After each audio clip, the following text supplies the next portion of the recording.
Hello and welcome to Creature Club, your favourite podcast every week, I'm sure, where we delve into some of the monsters of the 5th edition Dungeons & Dragons manual.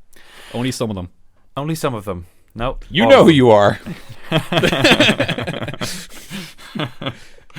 I'm joined today, of course, by your favourite hosts, Mikey.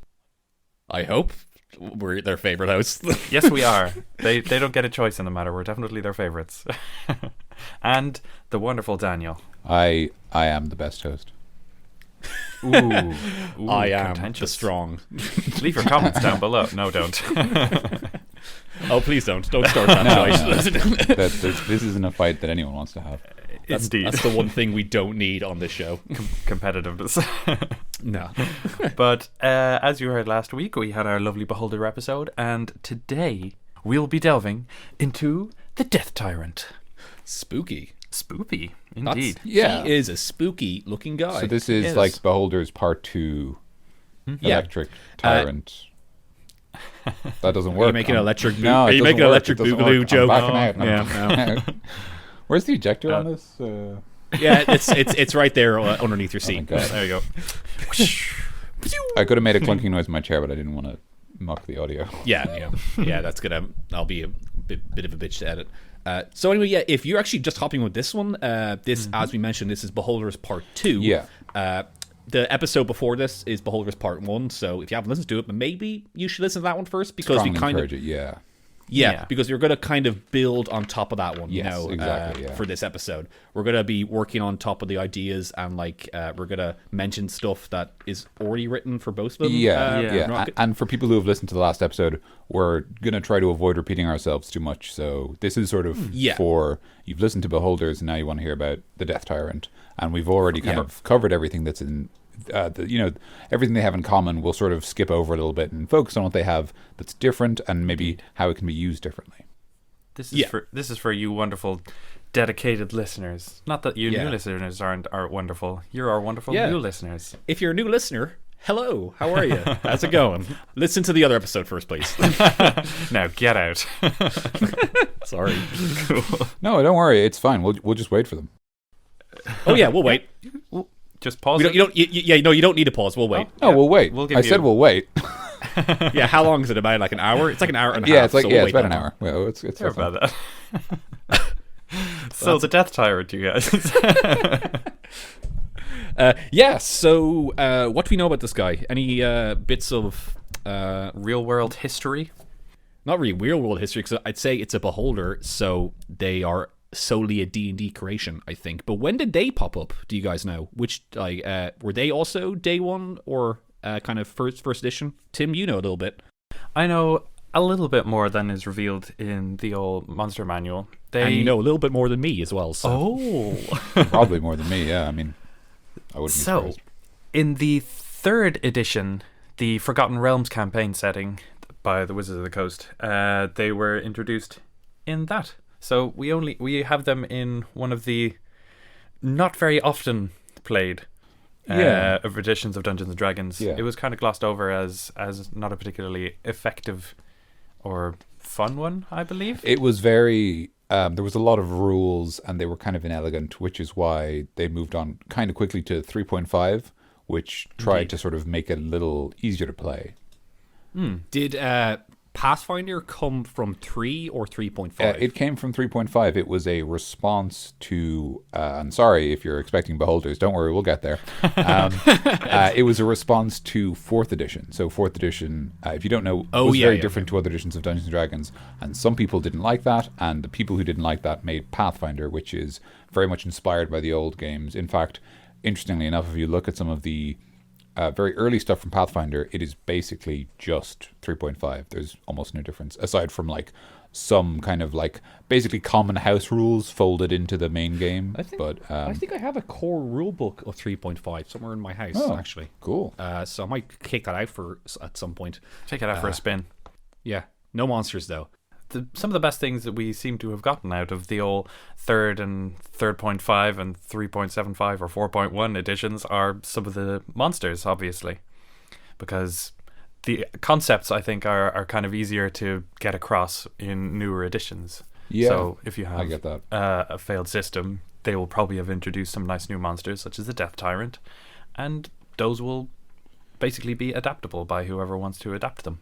Yeah, and there's a nice sense of kind of almost kind of a, I guess like a, and this is probably this is misrepresentative of Darwin's theory, I know, but kind of a Darwinistic thing where like the cool monsters that everyone likes will probably they'll survive to later editions, and the ones that are a little bit dumb or silly just get forgotten. Like there's almost like a sort of like there's a natural selection in place that suits people who play D&D. It's kind of a democratic. Although this book does not have brain in a jar, which I'm very upset about. Yeah. This is very much this is the first proper D&D book that I ever had. So like this is virtually my first introduction, and after I got this, I delved deep and deep into the lore of most of the other stuff, which is kind of where the love for this show kind of blossomed from, I think. That's nice. A bit of a Creature Club origin story there. That's a little bit. Yeah.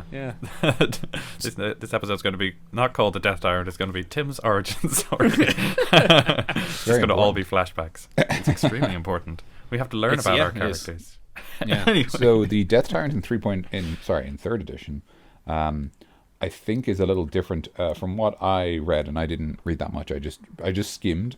I'll be honest. But there was a thing that said that the Death Tyrant was like a creation. So rather than the Beholder in fifth edition is an undead. Sorry, the Death Tyrant in fifth edition is an undead Beholder, but the Death Tyrant in third edition was basically the skeleton of a Beholder brought back to life, more like a traditional sort of skeleton or zombie, like sort of more traditional Beholder undead, where a necromancer is in control. And they also, interestingly enough, they didn't have their signature 5th edition ability, which we will get into. I think that the 5th edition one is very much more like the kind of Lich idea. Like they had the Draco Lich for the Dragon version, and I kind of see the Death Tyrant as essentially the Lich version of the Beholder. Yes, I would agree. Yeah. So we talk about the 5th edition Beholder? Let's do it, yeah. What we have written down here.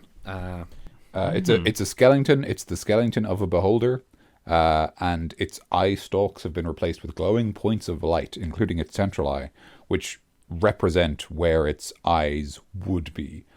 Death Tyrants are apparently created when a Beholder, and we touched on this in our last episode, dreams that it becomes undead. And as we've established, Beholder dreams are so tinged with magic and madness that they actually have the ability to change reality. Yeah, they manifest their dreams in reality. Exactly. So we're seeing that very much here, the idea that it dreams of undeath and becomes undeath as a result. And that I think hand in hand with that, it very much becomes like this agent of undead, essentially. Like it gets all of the wants of an undead thing. Like it wants to just spread its disease, essentially. And with that said, he has he's kind of like an undead leader. He has armies of undead. He's almost like of course, because he's a Death Tyrant, he's like an eye tyrant, but for zombies, for the undead. He kind of wants to rule over them, and use them to take over the world, whatever Beholders want to do. I don't know what they want to do, but destroy the world or something. Yeah. Do you want to talk about the signature? It says briefly here, it describes how it works. Do you want to talk about the Death Tyrant's signature ability, Tim, or will we wait until we get into the mechanics? I guess it's probably worth talking about because it's... Yeah, it's like, we'll mention it like lore-wise here, but a Beholder's... it's the one that to squash magical energy. Yes. Moreover, a Beholder's ability to quash magical energy with its central eye gives way to a more sinister power in a Death Tyrant, which can transform former slaves and enemies into undead servants. Okay. Spooky. Interesting. We'll probably go a little bit more into that of mechanically how it works when we go into meat and potatoes. But that's pretty like he can kind of build this army. Yeah, this power is very much the defining feature, I think, of the Death Tyrant. It describes how it uses it to... It seems to suggest from the writing here that all Death Tyrants are what are called Eye Tyrants. If you've forgotten last week, which is very reasonable, don't worry, there are two types of beholders. There's the normal kind who are crazy and hate everyone and just want to live on their own in a cave. And then there are eye tyrants who are crazy and hate everyone but want to rule the world. And rule the world from their cave. No, from their cave. They don't want to leave the cave. I want to make that perfectly clear. But so there's the suggestion that every Death Tyrant maybe in life was an eye tyrant and has that sort of desire for greater power and authority. So it suggests that they use their new kind of undead eye to like build themselves armies of the dead that they can unleash upon the world. It's probably part of that dream that they had, like when they dream of the undeath, because otherwise they'd just be anti-magic undead. I'd imagine that hand in hand with their idea of becoming undead was the idea of spreading their influence, and they thought up this little idea of, hey, what if I and my little eye can raise undead? Every single pun is intended. When did this show like become bad? The very beginning. Yeah. But that's how I'd imagine it, because I think that's a really good point. And why it is considered like so distinct from like an actual beholder. Like it has its own entry in this, whereas the eye tyrant doesn't. You know? Yeah. Like it's very much defining feature. Yes. Yeah. Before we get into anything else, I just want to read one last passage from the entries here, which is, if left unchecked, a Death Tyrant might wipe out the population of a city in weeks, then set its undead eye on wider conquest. As each settlement falls, the Death Tyrant's zombie forces build to overwhelming numbers. I love how that's worded. Yes. Because it suggested that like your players are just like, well, I got my eye on you, beholder. I'm looking at you, Death Tyrant. Don't be going near that city. He's like, all right, well, like, okay. And then, we didn't check on him, shit. And then, like, the entire city's gone. You have to ring every week, yeah. But goofs aside, that's pretty awesome. Where he just, like, he's powerful enough to just take an entire city for himself, for his army, you know. And that's cool for the lore. Like, what's happening... that's cool for like your history or whatever's going on in your setting, and like a cool adventure hook where you hear about these towns and stuff getting wiped out. Like, what's going on? Who's doing this? And then you find out that it's a Death Tyrant doing it. Yeah. You know, like he has the power to do that. Yeah, I also think there's a lot of stuff we can unpack here, but I actually do want to leave it until we get on to encounters and stuff. I don't want to. Same. Okay. I don't want to spoil my appetite with dessert too early, basically. So hey, I'm an adult. I can have dessert before dinner. I mean, you can, but you know. That would ruin the structure of our show. No, I mean, the show structure is ours to manipulate, but I'm just saying. Yes, like, indeed. You know, you got to enjoy the savory and the sweet. Our the show structure is what wins us all those awards, Daniel. It's true. Yeah. I'm sitting on a big pile of them right now. You can tell because they're invisible and they don't exist. Yeah. Nice one, Daniel. Yeah, nice self-burn. Yeah. So shall we move relatively hastily on to the old meat and also potatoes? Yes. Yes, meat and potatoes. It's dinner time.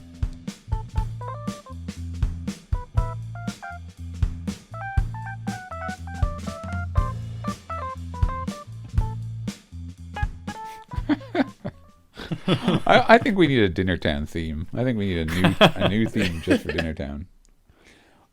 Maybe like based on like sort of like, you know, like old timey trains. Like there's a whistle blowing and it's like all on board for Dinner Town. Yeah. Next stop, Dinner Town. That'd be heck. That'll be fun. Yeah. Stat block. Little more. Let's just I think burn through the early stuff quickly. Armor class a little bit higher than the Beholder, a little harder to hit. It's got slightly more health, not that much. Stat line is it's actually got less constitution and a higher intelligence, which is interesting. Because he's a skull, I guess. So. Oh, and he's also got a higher charisma, which kind of makes sense because they lead armies. They are, you know, they're exclusively like tyrants of forces, even though the forces they lead aren't intelligent. I guess it's just sort of a thing. And he's got saving throws for what everything. Seems like everything. Yeah. except for dexterity, but he's a floating head. So. Grapple the Death Tyrant. Come here. Damage immunities, poison, I guess, because he's undead. Makes sense. Yeah. Condition immunities, charmed, exhaustion. That's more stuff, that's actually. The charmed, exhaustion, paralyzed, petrified, and poisoned are all traditional undead immunities. And then prone, which he inherits from his beholder template, because you can't bowl him over because he's a flowing orb, so he doesn't have a down, like... Yeah, and until you kill him, he cannot be prone, I assume. Yeah. Yeah, actually, kind of looking at the stat block, he's not exactly... Because we kind of touched upon this with the angels, where he's not exactly kind of an upgraded beholder. He's a little bit tougher, but only by a small bit. Yeah. In terms of health and armor class, like by 1, I guess. Yeah. He's just an alternative to use instead of beholder. Instead of like if you fight beholder, then now he's Death Tyrant. He's pretty much the same stat. It's very really. similar, yeah. Yeah. My assumption would be that it's harder to hit him because he doesn't have sticky outy eye stalk bits. Yeah, I mean, yeah, that I would think be the I only think thing it's, that I think makes it's sense that, and that's what I'd assume, and then also maybe the fact that like because he's just a skull, even if you hit, it's like okay, you hit the skull, but like nothing happened. So, there's no flesh to cut or whatever. Yeah, he is the spirit in the skull. He's not the skull. Yes. So here is what we have been looking forward to. What we've been kind of mentioned: negative energy cone. The Death Tyrant's central eye emits an invisible, magical 150-foot cone of negative energy. At the start of each of its turns, the Tyrant decides which way the cone faces and whether the cone is active, just like the Beholder's anti-magic cone. Any creature in that area can't regain hit points. Any humanoid that dies there becomes a zombie under the Tyrant's command. The dead humanoid retains its place in the initiative order and it animates at the start of its next turn, provided its body hasn't been completely destroyed. Indeed. Ooh, wow. So yeah, that's kind of what we mentioned. He can, because it's there in the stat block, he actually has the power to do that to your players. Yeah, he does. You know, it can happen. And that's a pretty, we'll probably talk about more encounters, but that's pretty spooky if you saw let's say one of your players happened to die in a fight against this guy, then seeing like, a player character, a PC, rise and become one of the bad guys with this guy, a zombie version of him. Like, that's pretty spooky. Yeah. In terms of the rest of the Beholder's abilities, the Death Tyrant's abilities, it has an identical bite. Because he's got an identical mouth. Yeah, it's got the identical number of teeth. The other thing is that all of its eye rays are identical to the Beholder's eye rays, which we covered last time, but I'll just list them as a quick reminder. Charm Ray, Paralyzing Ray, Fear Ray, Slowing Ray, Enervation Ray, Telekinetic Ray, Sleep Ray, Petrification, Disintegration, and Death Ray. So all the rays that he summons to make these happen are all dead. Or undead, I suppose, as opposed to just summoning your friend. Are we still doing that joke? Yes! So what was your favorite joke in Creature Club? The one where about that guy Ray. That was a very good joke. I like the mayonnaise joke. I thought that was good. But also, like, the wording for his negative energy cone, it's not like undead array or anything. It's like negative energy. It's like... he just starts harshing their vibes, man. Like, I was just trying to rest in peace, yo. God, such negative energy. Yeah, I don't want any of that negative energy, man. It's just coming off him. He's just a negative dude. So the things I wanted to mention is, so obviously with the Beholder, the base Beholder, it says it has an anti-magic cone, which means that when it's looking, whatever direction it's looking in, magic doesn't work for 150 feet, as per the anti-magic field spell. And it says none of its eye rays work inside its anti-magic field, obviously representing the fact that it's using magical effects. So the Death Tyrant doesn't have that downside because it doesn't have an anti-magic cone. It has a negative energy cone. But the other thing, which is interesting, is that the negative energy cone doesn't work with two of the Death Tyrant's abilities, namely Disintegration and Petrification. So if the Death Tyrant turns someone to stone, then it doesn't get to turn them into a zombie. And if it disintegrates someone to dust, it specifically says in negative energy code how, provided its body hasn't been completely destroyed, which is exactly what disintegration does. Goodness, Daniel, that is astonishing. astonishingly good observation skills. Thank you. I didn't make those connections at all. That's very kind of you to say. But I just think that's interesting. I don't know if that means those abilities should be changed. The other thing to mention is that the saving throws for all of these eye-rays are a little higher than the Beholder because it's a little tougher to fight. But, whatever. That's just maths. You can just change the numbers if you want. So that's, to me, that's interesting that like there's kind of this what we call in Magic the Gathering a non-bow, which is an anti-combo when things don't work together. So in this case, obviously, the negative energy cone wants creatures to die as full bodies, but the petrification ray and the disintegration ray specifically don't do that. Now the death ray is perfect because it just it says it just kills things immediately. And it immediately kills them. Yeah, exactly. Like it doesn't give them any saving throws; it just kills them, and then the negative energy cone immediately gets to take effect. So that's great. But the petrification and disintegration rays don't work at all with the negative energy cone. Yeah, which I think is a little bit of an oversight. But yeah, do you think that that's I don't like I don't know. Do you yeah. think it will? Sorry, I think it's no. I apologize, Tim. I think what you're going to say is, do you think that is a deliberate oversight by the designers, or do you think they didn't realize? No, I do think it's a deliberate oversight by the designers that he wasn't intelligent enough to foresee that happening. Good. That's an interesting way of posing it. See, my instinct says, in the same way that the Beholder has the limitation that it can't use anti-magic and its eye rays in the same direction, I think that the two rays that don't work with its negative energy cone are supposed to be its slight flaw. So, it might, hit the paladin with a death ray and kill them and then get them as an undead ally, or it might turn them into stone. And, I mean, okay, the paladin is made of stone now, that's not good. But they're half cover and they're not a zombie, so it's not all downsides. And we can fix them when this fight is over if we survive. Yeah, I'm imagining like the paladin is like, I've recognized its weakness, and he just jumps into the disintegration ray. He's like, now I can't be made undead. I've defeated him. Your plan is foiled, Death Tyrant. Ha ha. So that's just that's kind of an interesting aside. I don't think it's that important because as with the base Beholder, you randomly determine what eye rays the Death Tyrant uses. So you can't really strategize around it as much. So I don't think it's a big deal. It certainly doesn't bother me that much that, oh no, I'm not undead, I'm just a statue. Like that's still bad. I think that's also that it maintains the kind of chaos a little bit, but it's also like the Beholders have never had control over their eye rays. Like they can't change them or control which ones are shot off. So I think it's a consistency within like the design. Quick aside, actually, when you mentioned chaos, and then what came to my head there about Beholders being kind of crazy.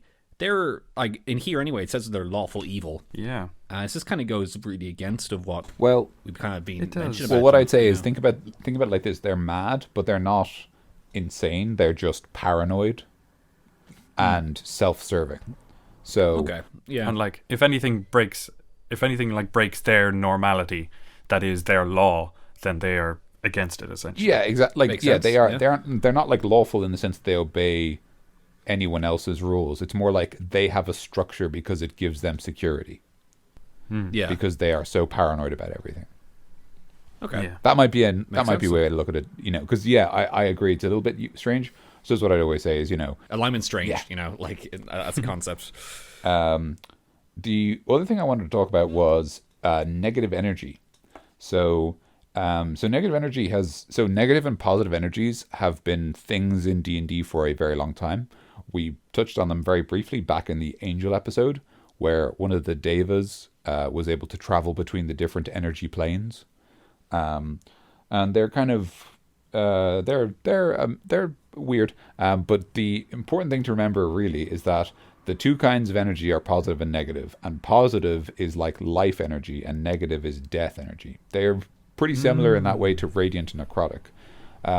So like in Pathfinder, which is obviously inspired by 3.5, the cleric has an ability called channel positive energy or channel energy, and depending on their god, it's either negative or positive. Obviously, if they worship an evil god, it's negative. If they worship a good god, it's positive.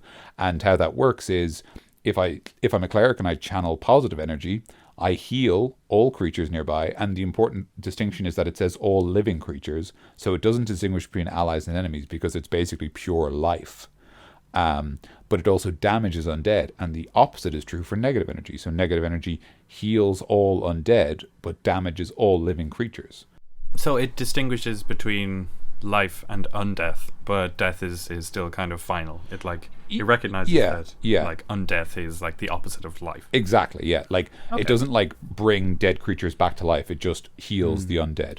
So what might be interesting for the negative energy cone could be that you could include some sort of rule that the negative energy cone also heals any undead in the sightline.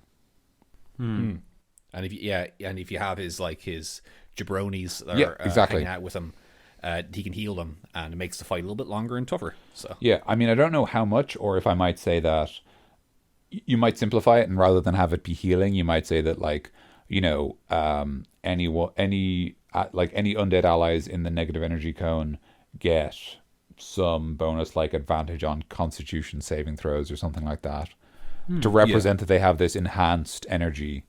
Just to sort of like, because I think what's very clear from the Death Tyrant's description is that they are supposed to be the head of an undead army, and I do feel like none of these abilities really reflect that. And that does kind of make sense because it emphasizes the idea that even though the Beholder is in charge, it is a selfish leader and has no ability to support its army.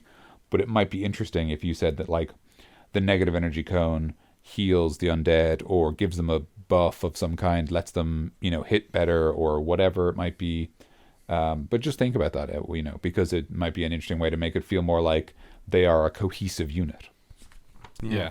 Like it makes sense that if it makes undead, then it should be able to empower them as well. Empower them as well. Yeah. Cool. Is that the stop block, guys? Because we got a couple of lair actions and all that. The Death Tyrant has legendary actions. They are identical to the Beholder's legendary actions. We already explained what they were in the last episode. I don't think we need to repeat ourselves. We good? No, we don't. All right, cool. Let's get on to the other stuff. So the Beholder's the Death Tyrant's lair is actually quite similar to the Beholder's one. Kind of like an alien lair, very full of what I picture like tunnels and stuff going upwards, stuff where like a floating head will fly around, and not made for people with legs, to walk around. But sure, I'll read the first one. The first lair action. An area that is a 50-foot cube within 120 feet of the tyrant is filled with spectral eyes and tentacles. To creatures other than the Death Tyrant, that area is lightly obscured and difficult terrain until initiative count 20 on the next round. So a bunch of spooky eyes and tentacles come out and grab you.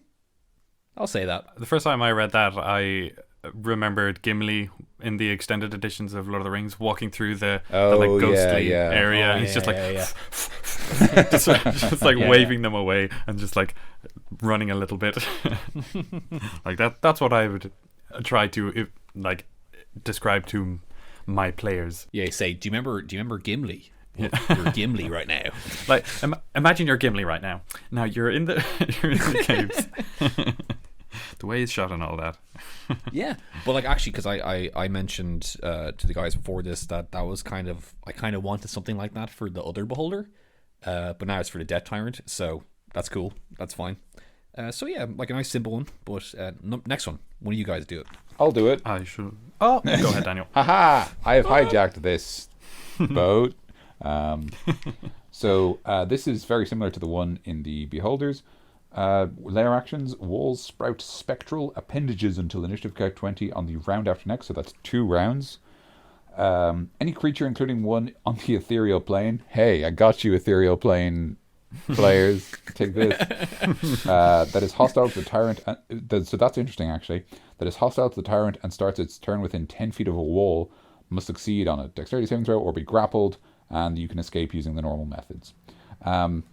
So this is interesting because if we compare that to the Beholder's Lair action, just very quickly, it says very similar stuff. It says grasping blah blah blah, but interestingly it says each creature of the Beholder's choice. So that's interesting to me, that change in wording. So obviously what it means there is like, in the previous version it was more like the Beholder's making a choice, and maybe this is more subconscious, I suppose. But also it's interesting because it means that like I think the idea is also that it's touching on the ethereal plane. So I think, if I recall correctly, how it works is if you're on the ethereal plane, unless you have some sort of special ability, you can't see things on the normal plane.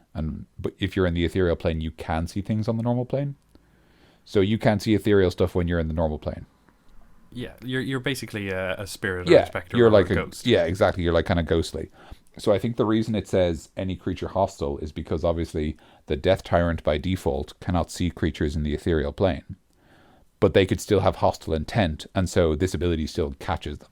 I quickly turned over to see if it does have like ethereal vision.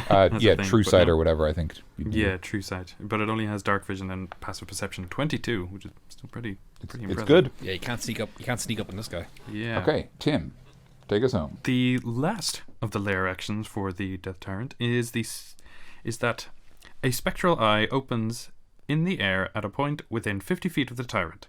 One random eye ray of the tyrant shoots from that eye, which is considered to be an ethereal source, at a target of the tyrant's choice. The eye then closes and disappears. Yeah, that's similar to the lair action of the Beholder, where an eye goes on like a solid surface, like the wall or the floor or something. And we mentioned last time that just for flavor, once that's done, keep the eye there. And I think that even though it's in the air now, I think that'd still be pretty cool to do. Just have eyes popping up around the place in the air and just kind of looking freaky. And like even after they shot the ray and they done nothing, it's just an eye in the air. Yeah, real spoopy. agreed. Just staring in a single direction, just like real spoopy. So this is like the previous thing. It says this is considered an ethereal source, which basically means if I know my rules right, that means that what it can do is it can target both ethereal and normal creatures with no penalties. So again, we're getting this idea that the Death Tyrant is sort of between the spirit realm and the material realm, which suits their idea of being kind of this harbinger of undeath. The only thing I want to say about this is when it talks about the idea that a spectral eye appears in the air and shoots someone, what I might do is I might have it that like when it's activated, one of the lights around the Death Tyrant disappears and reappears where the eye ray is going to shoot. I like that. I think that'd be kind of cool, but Nice and flavorful. and also then there's kind of like there's a nice sense of warning to it, I suppose. After it's done once, the players are like, "Oh no, it's going to use its eye thing again," which is always fun. So that is the Death Tyrant's lair actions, all just slightly more intense and undead orientated than the Beholders. Yeah, but still kind of similar to the Beholders. Very similar. Still on theme. Yeah. After the lair actions, we have the regional effects. Woo. The I don't know effects why I'm wooing that. They're not that exciting, but they're pretty cool. they're pretty exciting. I'd woo them. Woo. So these are That's exciting. Woo. Woo. these are virtually the same, but a bit more intense. No, they're not. They're very different. My favorite one of the previous two is still the same. So can I read it out, you guys? Can I? Pretty please. Yeah, go ahead. Woo. Yeah. I'm not stopping you. Creatures within Stop. 1 mile.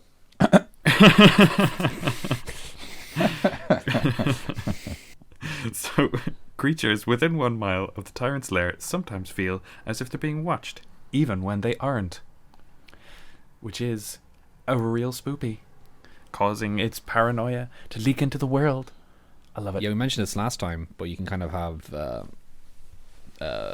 like you're getting close to lair, and it just kind of makes your players paranoid, and it's a cool kind of feeling. But sure, we talked about it last time.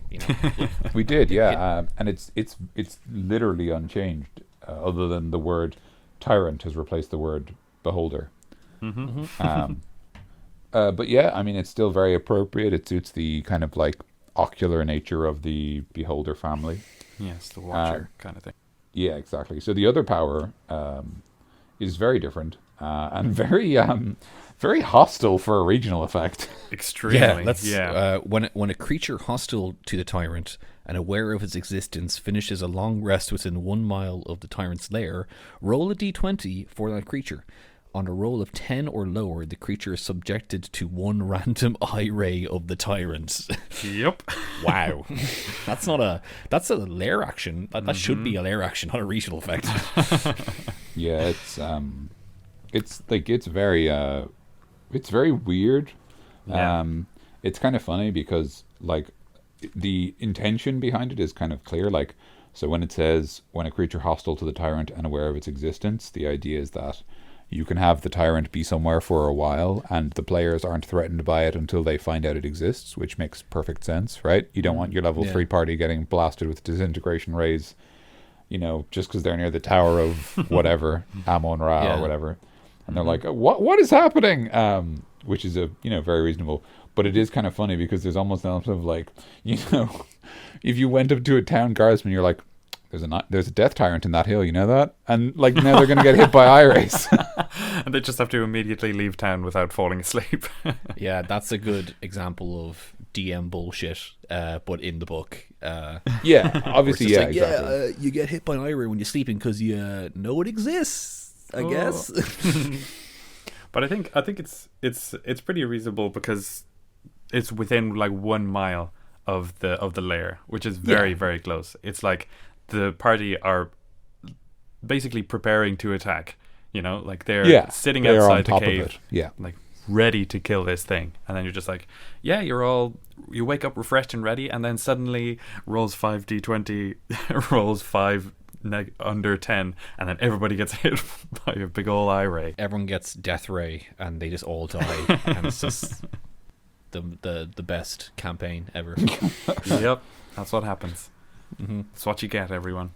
So yeah, I don't know. I mean, like, I think it's an interesting idea. I think it can be kind of cool because it can make it clear that the party have to act either one way or the other, right? They can't just like camp outside the Death Tyrant's lair for 3 days, like recovering their health or their other resources. They kind of need to decisively act, and it's good that it does that. But it is also kind of, I suppose, all I feel about it is that it's like, it's very unusual for a regional effect at all, really, to just be that hostile. Yeah. Like there are other regional effects that we haven't reached yet, where like the influence of the creature will create minions that might be hostile to the party.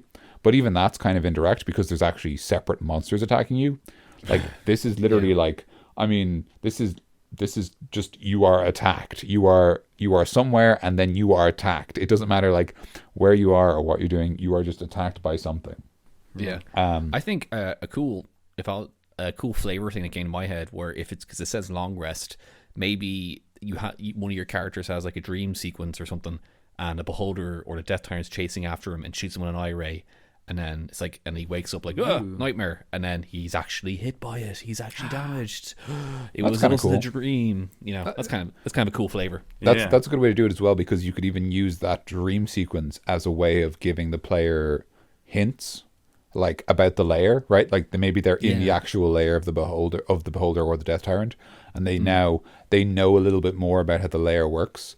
So you're kind of like, yeah, you're gonna wake up with like your arm gone because it got disintegrated, but hey, you know where the treasure room is. That's kind of cool. Got some clues. Yeah. Maybe like they wake up and their pillow or whatever they've laid their head on suddenly opens as an eye and it shoots out at them, kind of thing, from their sleep.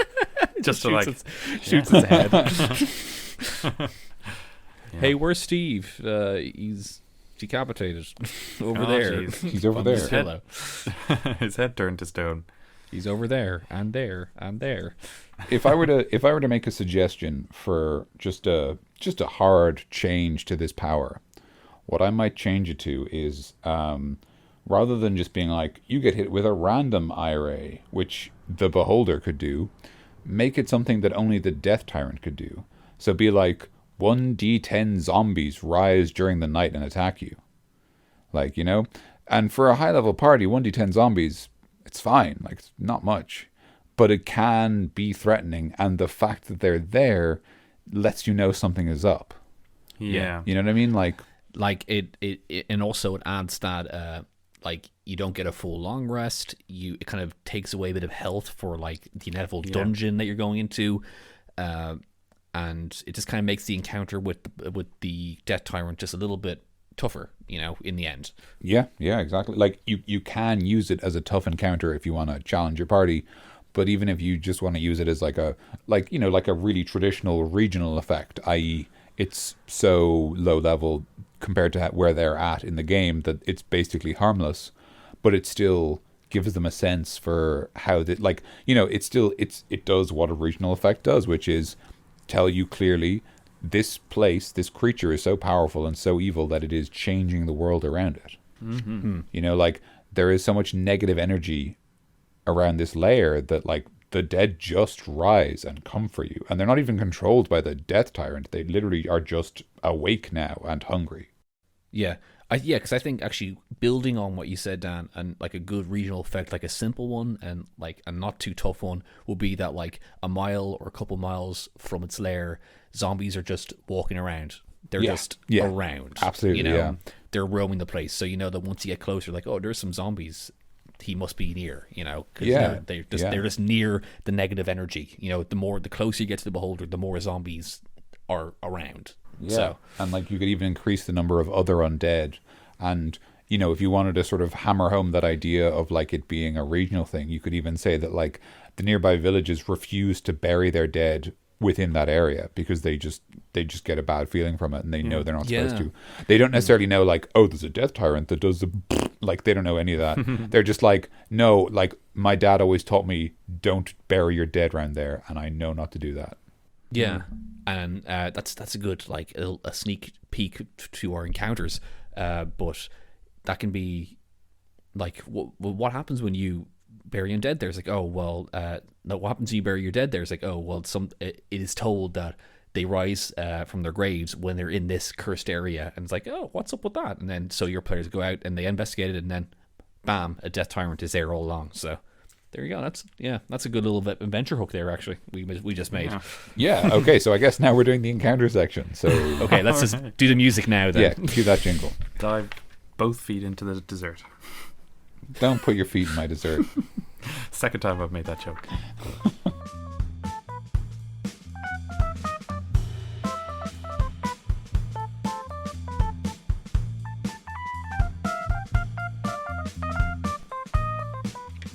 Okay, so the Death Tyrant. There is Tim's feet are in my dessert. Can you get them out, please? Tim, it just feels so nice between my toes. About this. No, it's use it. Do your own dessert then. No, it would make it taste bad. No, this is how the show works. We kind of have a big bowl, like a trough, or actually we just eat out of this trough of meat and potatoes and ice cream, I guess. All in the same one. Okay, two separate troughs. One with meat and potatoes, another trough with ice cream and maybe pie, but like custard. There we go. Oh dear. Anyway, so Death Tyrants in our world. How would we use them? And how would they be effective? What I said before the music, that.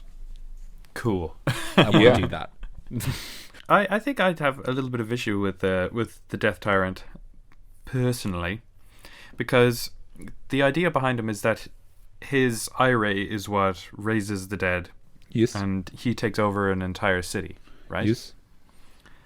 Is it expected? Or do we just presume that the zombies that he creates can create other zombies, or do they have to bring the dead to him in his lair, or does he move with the zombies? Like, does he move from larger city to larger city and establish a new lair? Like, is he the source? All of those, I think. Oh. Well, do D&D zombies, are they like classic zombies where they bite you and you're infected? No, that's ghouls do that.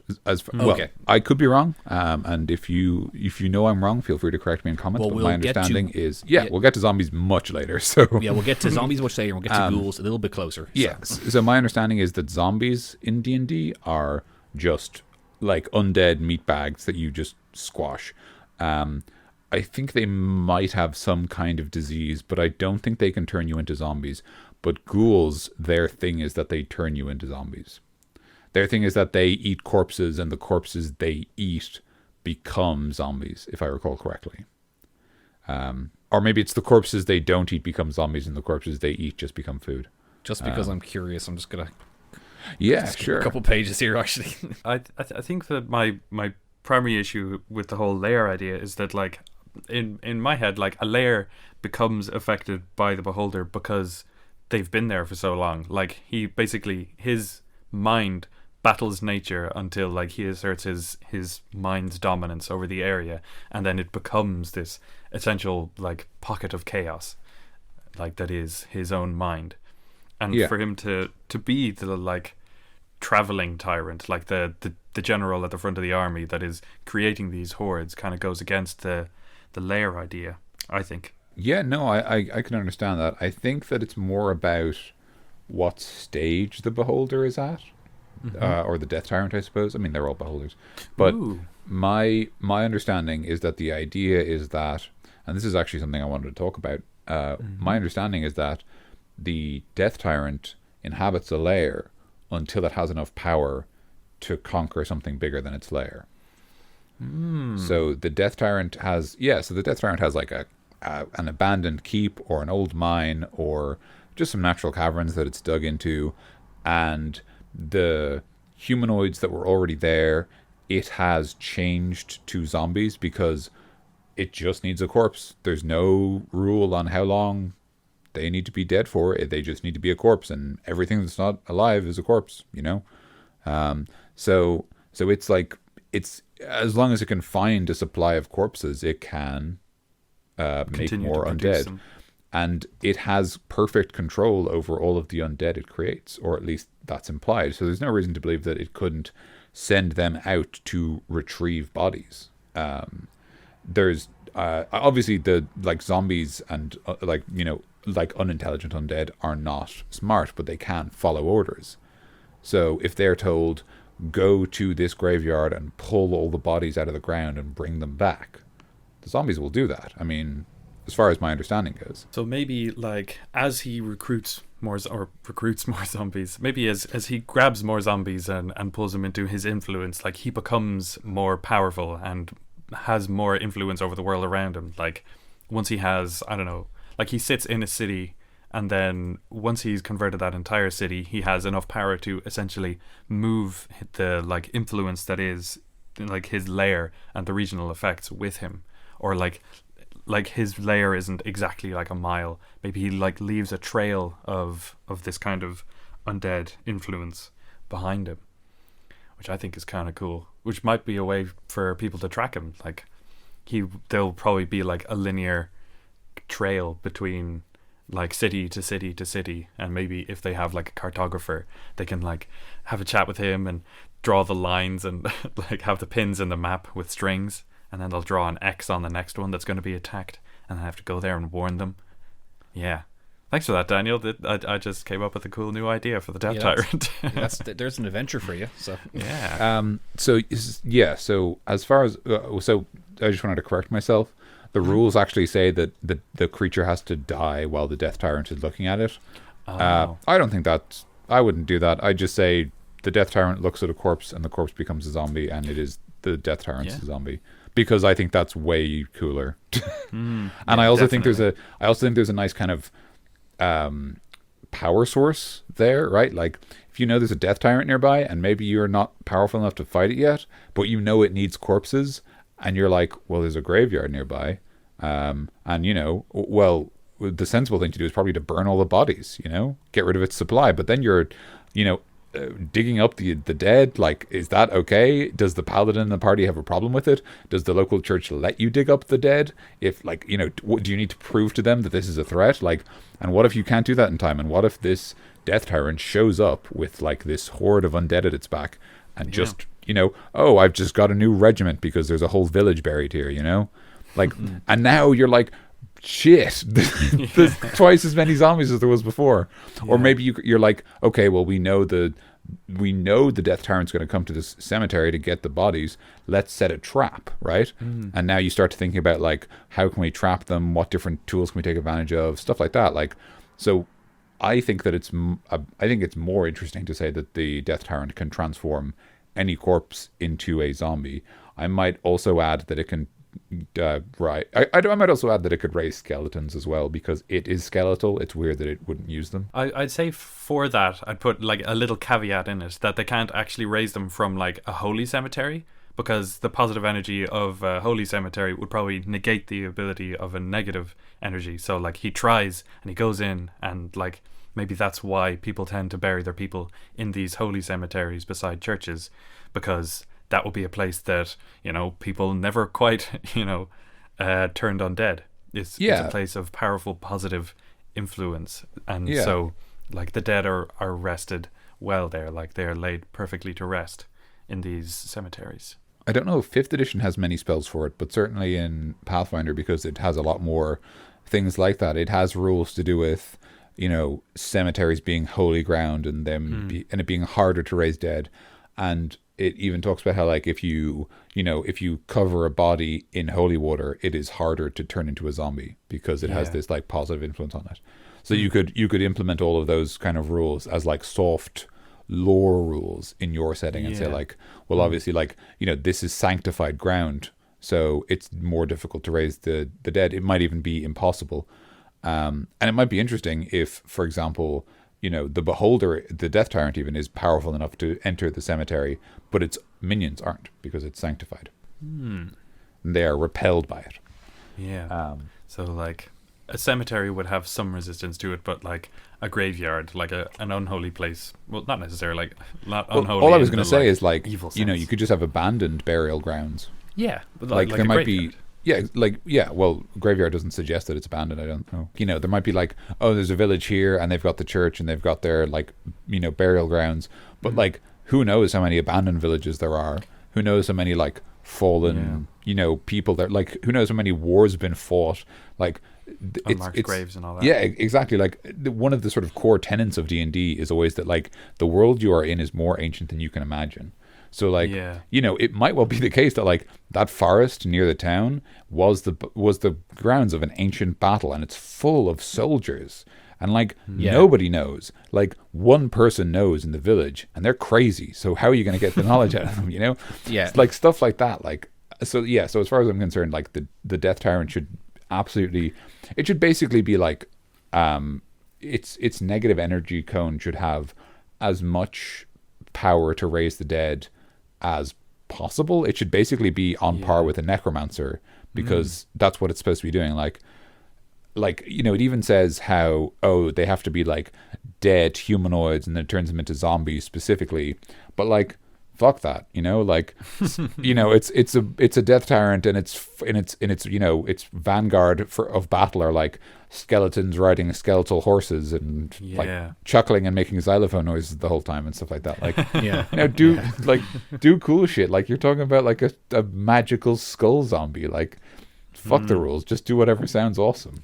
Yeah. What I was thinking throughout all that was, you can have your Death Tyrant and have your idea with him, but kind of make him build off. Let's say if you have like a central tension going on in your campaign or your setting, let's say like there's a war going on between two nations or two towns, like a civil war or a bigger one, and they had this big battle. Then you would, if you want to do a bit more political, you can like send your guys around saying, don't go to battle. If the more people who die, the more this Death Tyrant gets for his army. You know, he'll just go to the battleground when everyone's dead and just pick him up and say, you're part of my army now. You know, and you can kind of build on that, where it's like, he's the real enemy or something. I don't know, but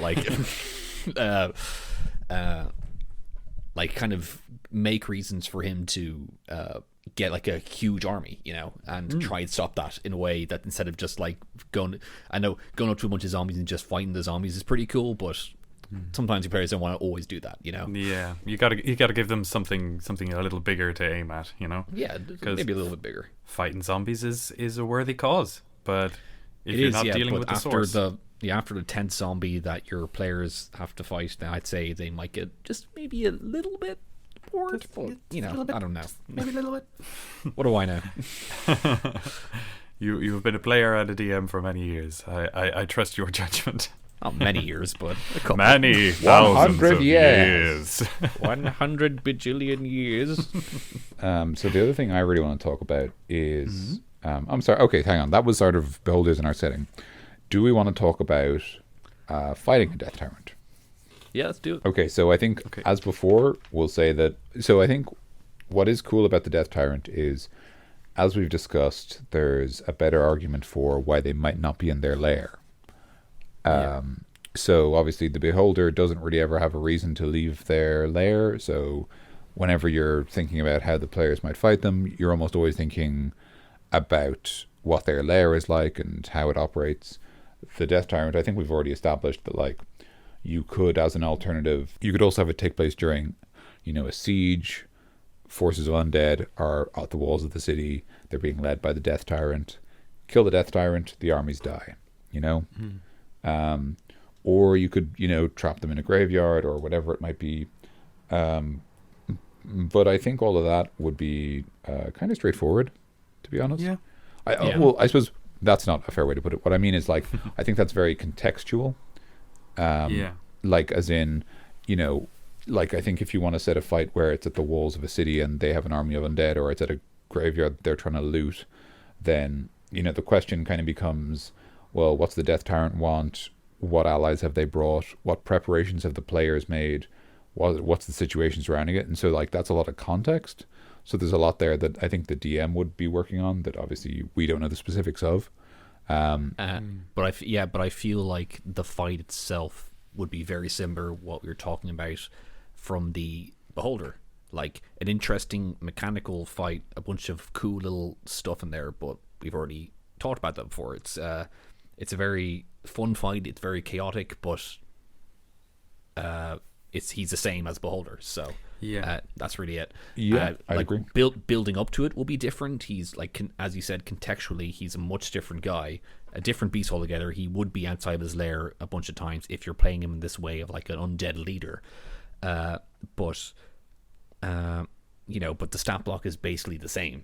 Like the fight itself with the Death Tyrant would be the same fight as a Beholder. So yeah, I'd agree with you. Like, obviously, with the exception of the negative energy cone having a different style. Like, so, like, obviously the anti-magic cone of the Beholder shuts down your spellcasters, whereas the negative energy cone, it's close. If it shuts down anyone, it shuts down your cleric and your paladin because they can't heal whoever is being hit with the negative energy.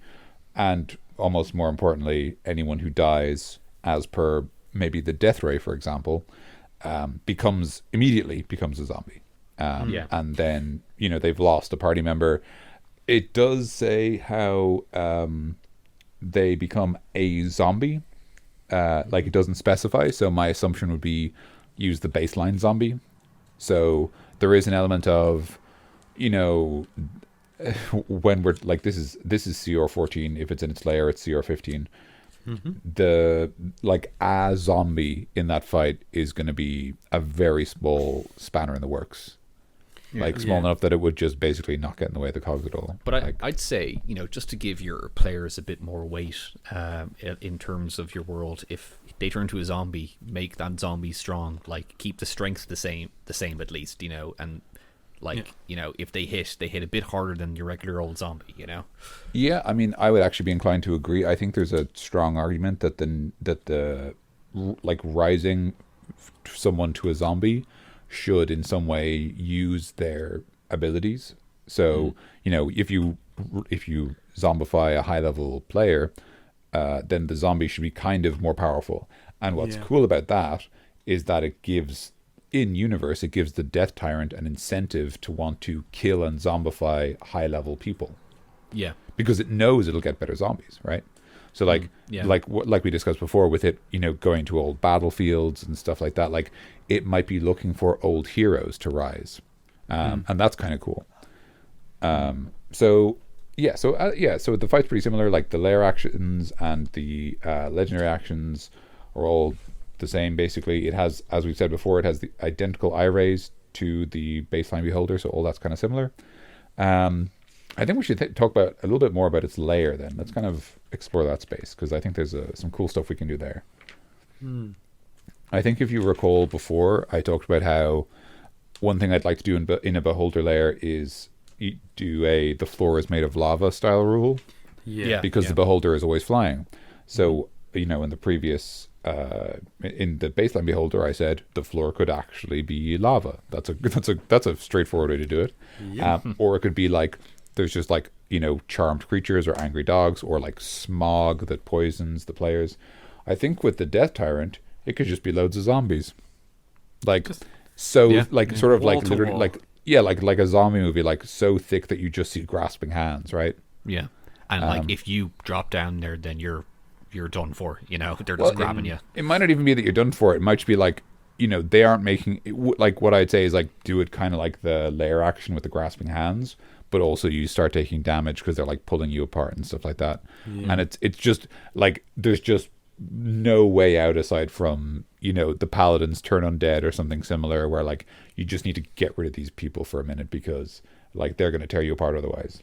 Like if let's say if your wizard falls down there, then he does like a thunder wave, like a first level spell, and like bashes them away, like a bunch of them, and then he just jumps up or something. I don't know, maybe not jump up, but like climbs up.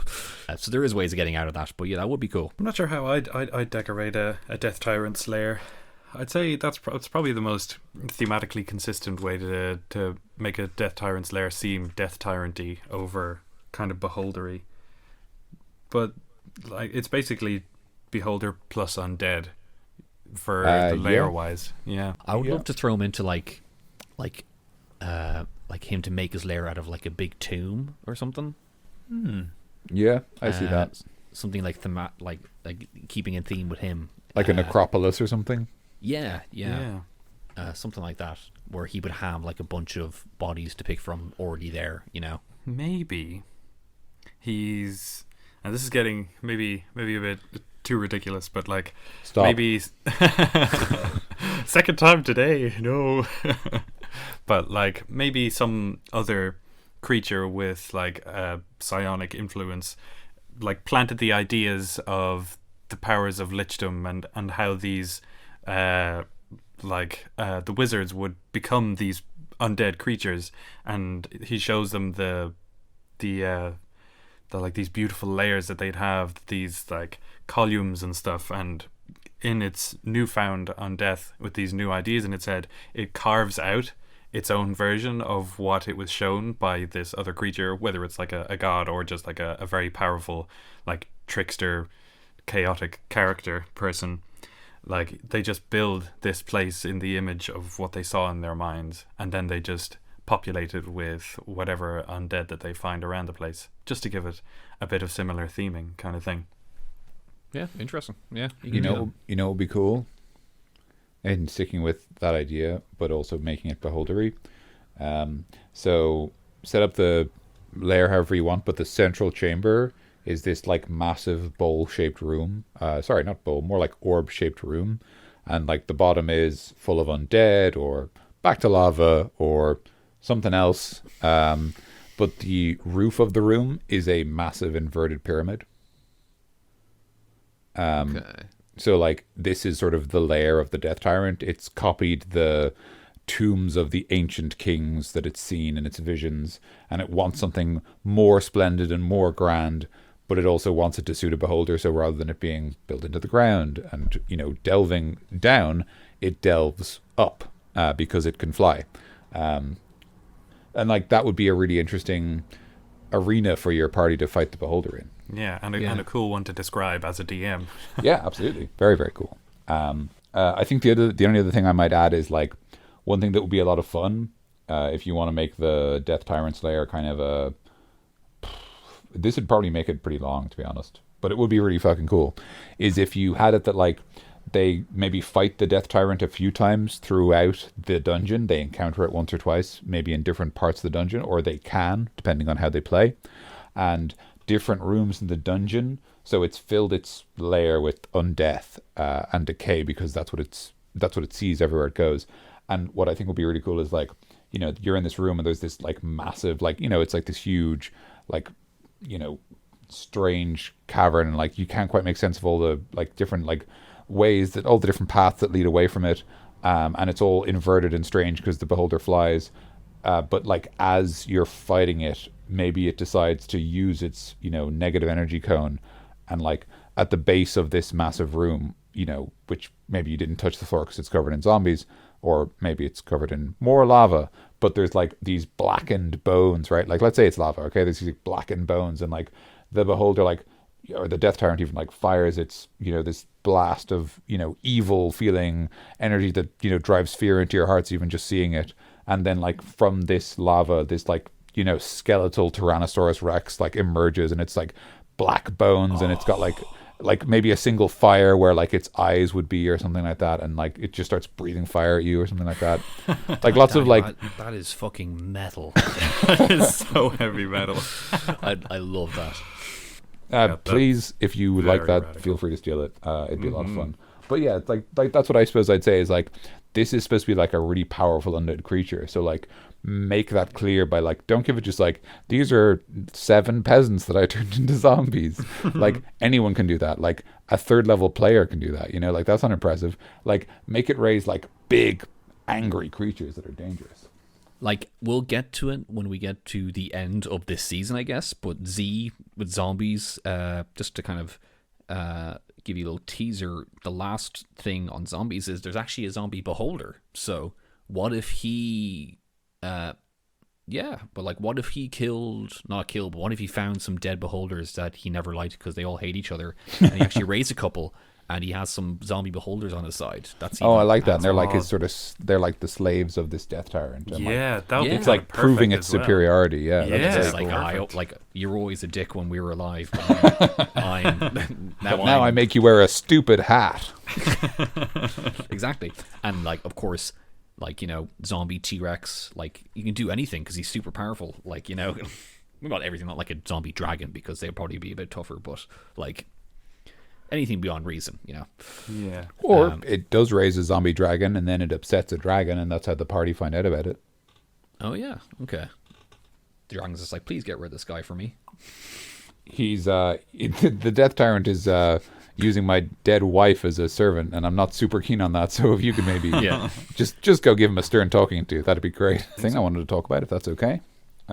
Hopefully it won't be too long. So as we described in the passage way back at the start of this episode, back in the year 2018, that was a joke. Year of how our long Lord. this episode- Year of our Lord.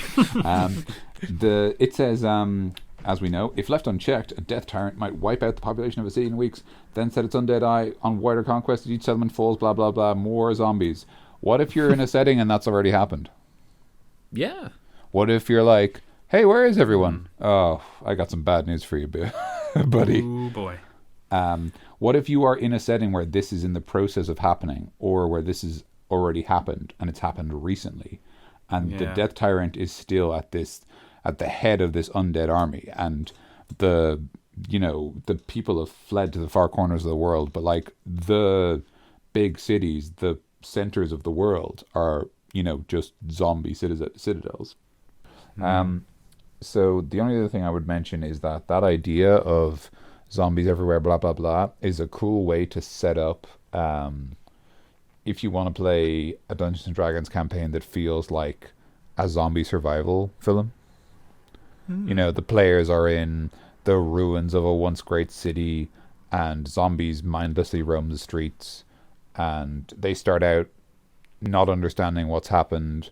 They, you know, pick themselves up, and they start to, you know, find other survivors and build a colony within this fallen city for themselves. And maybe if they become powerful enough, they can actually cleanse the city altogether and eventually, you know, lead a crusade basically against all of these fallen cities, which could be a very cool arc. Yeah.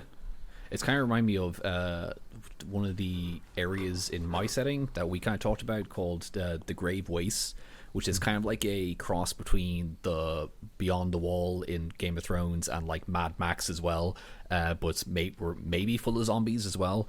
But they can just be roaming and like maybe like undead, because I feel undead are such a cool enemy to have in D&D, and having a Death Tyrant be like the leader of them, it writes itself there. Like, it's all there for you. It's really easy to do. It's really cool to do. So you might as well do it. So, but anyways, I was thinking about maybe what, like, I probably won't do this, but it's a cool idea anyway. But like having a Death Tyrant just ride all the zombies there and just have the place be filled with fucking zombies. You know, like stay away.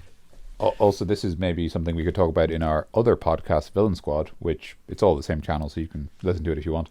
But what could be cool is if you made like, as your enemies, you made like the, I don't know what to call them, the zombie squad maybe, like a Draco Lich, a Demi Lich, a Lich, a Death Tyrant, and is there another kind of Lich in the book that I can't think of any off the top of my head. Not that comes immediately to mind. Maybe like just a vampire as the last one. Yeah, that's kind of a cool. That'd be kind of classic. So it's just Dracula. just Dracula, just hanging out with the boys. They tend to be pretty solo, but like a few cold ones, Yeah. For the sake of like an undead army, they would probably be like, hell yeah, I'll get in on that. Like, as in they were all mates when they were alive. Or like it could be anything. It could be that they were all wronged by the champions of good and rose again and decided that the only way they would destroy this place would be by working together. And I mean, that's just, I don't know, that'd be kind of cool. Just get the full, everybody's undead gets to play a role. Yeah, the full Monty. Look forward to that Villain Squad, guys. I think we might wrap up with that one. Yeah. We're gonna actually split this into a 3-parter now for Beholders and do Spectators next time. So look forward to that, guys. Just one more guy. Apparently, Tim was saying, you were saying, Tim, that there's quite a bit of stuff on them. So we'll have to crack out an episode with him. Yeah. But yeah, thanks for listening, guys, to the Creature Club men, as per every week. Listen back every Monday morning. We try to have an episode out. We got plenty of different shows we want to try out. Send in comments what you think about them.